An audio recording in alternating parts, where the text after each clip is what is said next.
Mangwasha. Mangwasha alikuwa ni msichana mwenye umbo la kupendeza. Kila mara alipocheka, mwanya mwebaba kinywani ulitikia kicheko hicho.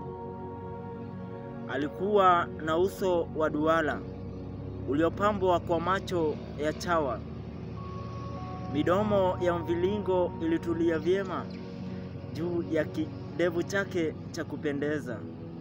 Kichwa chake pia kilitulia kwenye shingo iliyonyooka. Nywele zake zilihudumiwa vyema, hazikuwa na dalili ya ukoka wala misokoto ya kuudhi.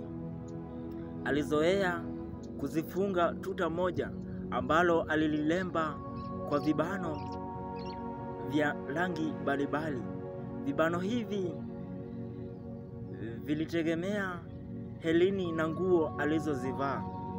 Kama vibano ni vyekundu, basi helini ni nyekundu na nguo alizozivaa. Alikuwa mtanashati. Alikuwa si mrefu, si mfupi, si mweupe, si mweusi. Tabia yake iliandamana na umbo lake. Huyo ni Mangwasha.